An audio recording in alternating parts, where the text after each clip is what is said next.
who is behind the debanking of crypto in Australia. The reason? Too high risk. By the next day, around 1 million Australian customers couldn't move Australian dollars in or out. Sell only. You could exit, but you couldn't buy. One company, one choke point. Remember that name. Crypto companies are too risky to give a bank account to, but the bank itself is issuing a digital dollar on the blockchain. No worries. That's not conspiracy, it's worse. The debanking of crypto in Australia has gotten absolutely out of control. Just recently, I got a letter from ANZ saying that one of my business accounts was being closed down. Not suspended, closed down. Your account's being closed down due to the consideration of several factors is what it said, including the nature of the account is out of ANZ's risk appetite. The reason? Too high risk. Now, I run a registered Australian business. I pay my taxes, I do my compliance, I've never been charged with anything, never been investigated, never had a transaction formally questioned, but because my business dared to touch crypto, the bank decided that I don't get to participate in the banking system. And here's the thing, I'm not special, this is happening to investors just like you. Chuck a comment below if you have faced any issues depositing onto a cryptocurrency exchange. Was your transaction blocked? Was your account actually shut down? I want to hear your story because we need to make noise about this. Otherwise, it's just going to keep happening. Quick housekeeping note. This is an education and journalism piece. It's not financial advice. Everything that I say about specific companies today is either on public record or clearly labeled as my opinion. And I'll show you the sources on the screen as we go. Check the description for every document that I reference. Also, I noticed that a lot of you have been watching my videos and are not yet subscribed to the channel. So do me a favor and subscribe so you don't miss updates like this. Next week, I'm going to have some of the biggest names in the crypto space come onto the show so they can share their experience around the debanking of crypto. All right, let's get straight into it. Let's start with what you, the everyday investor, are actually experiencing. Because if you've ever had a transfer to an exchange declined, delayed, or capped, you're not being singled out. It's policy. Commonwealth Bank, since 2023, declines or holds certain payments to crypto exchanges for up to 24 hours. And it caps what you can send to exchanges at tens of thousands of dollars per calendar month across all accounts combined. And here's the line that gets me really pissed off. Straight from CBA's own website, there is no process to apply for an increased limit. No exemption.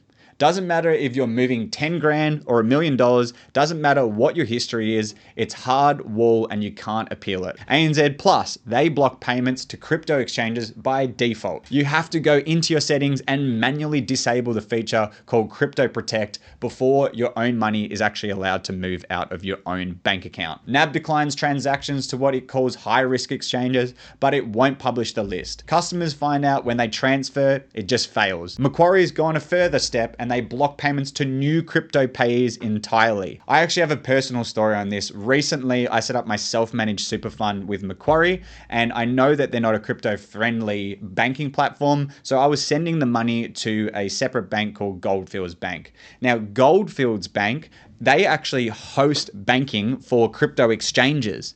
And just because they are interacting with crypto exchanges, Macquarie would not let me send money to Goldfields Bank. So I wasn't even sending money to a crypto exchange. I was sending money to another bank that is crypto friendly, and Macquarie was blocking that.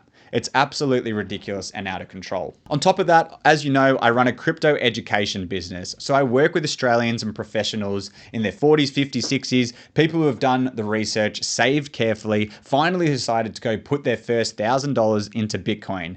And you know what happens on day one? More often than not, the deposit gets blocked. Their first ever interaction with this asset class is their own bank treating them like a suspect. A declined transfer, a 24-hour hold, a phone call where someone at a call center asks them to justify what they're doing with their own money. Think about what that does psychologically. You've taken months to build up the confidence to try something new, and the very first thing that happens is a red flag on your screen. A blocked deposit isn't a delay. It's a message that you're doing something wrong. Even when you're not doing anything wrong at all, especially when you're not doing anything wrong at all. I've had clients ring me genuinely shaken asking if they're about to be reported to someone for doing something completely legal with their own money on a registered Australian exchange. And it doesn't just hurt investors, it strangles everyone that's in the crypto business. Exchanges lose customers at the front door. Education providers like myself spend half our time getting people's confidence up with something that should really be a lot more simple. The friction is what's destroying the industry, because if enough people have a nervous first interaction, most of them won't come back. And you don't need to ban something if you can make it just feel illegal. Now, you might say, fine, that's just retail protection. Banks are being cautious with mum and dad investors, and there's a lot of scams in the industry. Well, then explain this. In June this year, CommSec, the share trading platform owned by Commonwealth Bank, put a temporary sell-only restriction on several Australian ETFs, IBTC, EBTC, ETH, IETH. These are not sketchy offshore tokens. These are regulated exchange-listed funds operating under Australian financial law. Sell only. You could exit, but you couldn't buy. The stated reason relates to how these particular ETFs handle something called in-kind redemptions, and the fund issuer says it's working with CommSec to resolve it. Fair enough, and I hope it resolves it. But step back and look at the pattern. The same banking group that caps your transfers to exchanges also restricted buying the fully regulated product that was built specifically to satisfy regulators. Now, when even the compliant path is getting squeezed, you have to ask what's actually being protected here. To understand who's behind this, you need the timeline, because this didn't start with scams and it didn't start last year. 2017 to 2021, the quiet phase. Small Australian crypto businesses were getting debanked constantly. Quiet with vague letters citing terms and conditions. Now, the case that proved that it wasn't paranoia was a bloke named Flynn, who ran a small exchange called Canberra Bitcoin. It was debanked over and over by the majors. Sometimes he got a 4 weeks notice, sometimes he got none. Flynn found a legal angle nobody else had. The ACT has an anti-discrimination law that protects your profession. So he took ANZ and Westpac to a tribunal for discriminating against him because of his lawful occupation. And ANZ settled in writing. ANZ had acknowledged it closed his accounts because it detected he was operating a digital currency exchange without even seeking further information, and they acknowledged that it could have amounted to unlawful discrimination. Now read that again, not because of anything he did, because of what he was. Now, does that sound familiar? Let me take you back to this letter. The same bank, different decade, same 3 words. It's outside of their risk appetite. Then on the 18th of May 2023, the single most important day in this whole story, and most Australians have never heard about it or they forgot about it. Here's something that you need to know about how crypto actually connects to your bank account in this country. Almost the entire industry, the exchanges you use, runs its Australian dollar deposits and withdrawals through a handful of payment companies: Zepto, Maneuver, and Zay. And those payment companies all plug into a banking system through one wholesale provider, a company called Cuscal. One company, one choke point. Remember that name. On the 18th of May 2023, Cuscal told Zepto to cut off Binance, the biggest crypto exchange on the planet. Binance's local boss said that they got the call at 11:30 at night with 24 hours notice, which then became 12 hours. By the next day, around 1 million Australian customers couldn't move Australian dollars in or out. No hearing, no appeal, no clear reason. 12 hours. And here's the part that tells you it was never just about Binance. The same day, Westpac announced it was trialing blocks on payments to crypto exchanges. Within weeks, CBA rolled out its declines, holds, and the $10,000 cap. 3 separate dominoes, one direction in the same few weeks. February this year, Coinbase, a $100 billion NASDAQ-listed company, filed a formal submission to the Federal Parliament Economics Committee. And in their words, not mine, debanking has evolved from a sporadic operational anomaly into a systematic feature of the Australian financial landscape.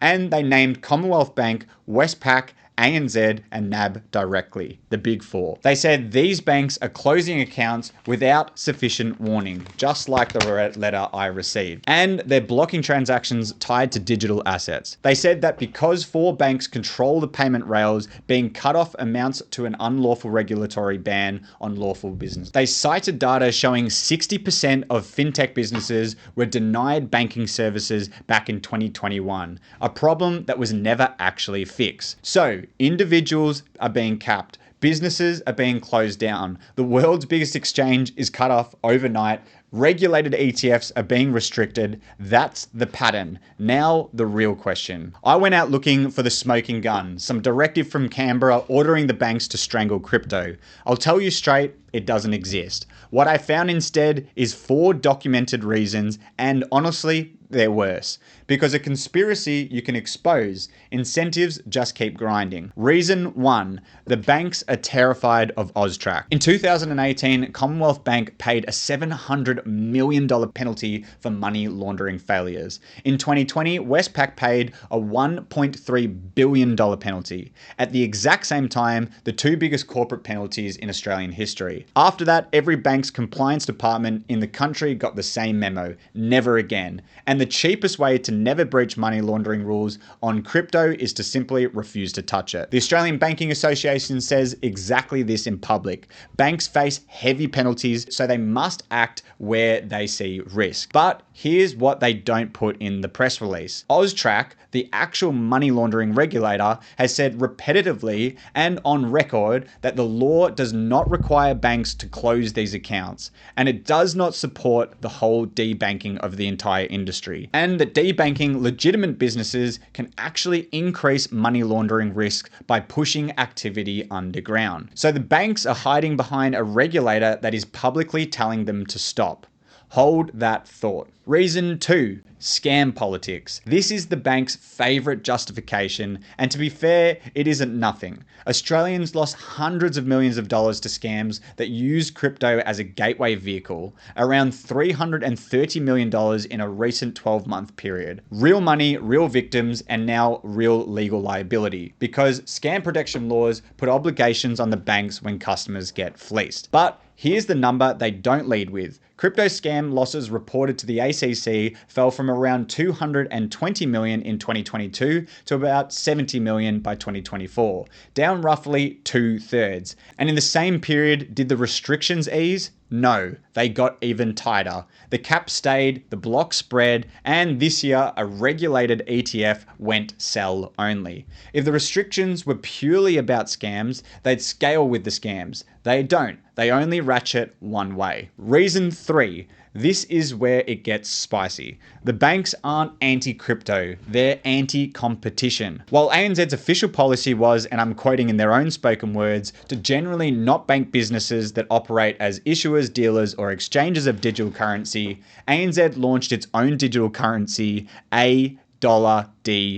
Let that sink in. Crypto companies are too risky to give a bank account to, but the bank itself is issuing a digital dollar on the blockchain. No worries. An industry insider told the ACS's Information Age anonymously, because people fear reprisal from the banks, that debanking was an anti-competitive strategy that bought the banks time to spin out crypto products of their own. And it goes further. CBA, ANZ, and Westpac are all participants in the Reserve Bank's digital money trials, testing tokenized deposits, stablecoins, and wholesale central banking digital currency. The big banks are building their own technology, and they won't let you access that or anyone else. I'm going to come back to that because it might be the biggest piece of this whole puzzle. Reason 4 is structure. You don't need to debank 1,000 companies if the whole industry drinks through one straw. The big 4 control the payment rails. Cuscal-Binance most of the crypto payment providers, and that's why one decision on a night in May 2023 could cut off 1 million customers in 12 hours. In a concentrated system, risk appetite isn't a preference. It's law that nobody voted for. All right, the question everyone jumps to, is the government behind this? Is this Canberra quietly killing crypto? I want to give you the honest answer because you came to this channel for the facts, not the fan fiction. And the honest answer is no. There is no evidence of government kill order. In fact, the paper trail shows something stranger. A Senate inquiry led by the Senator Andrew Bragg finds debanking is widespread and recommends fixes. March 2022, the government formally asked the Council of Financial Regulators that the RBA, APRA, ASIC and Treasury, working within ACC, Home Affairs and AUSTRAC to advise on how to stop debanking. August 2022, the regulators hand back their advice. 4 recommendations, simple stuff. Banks should document their reasons for debanking someone.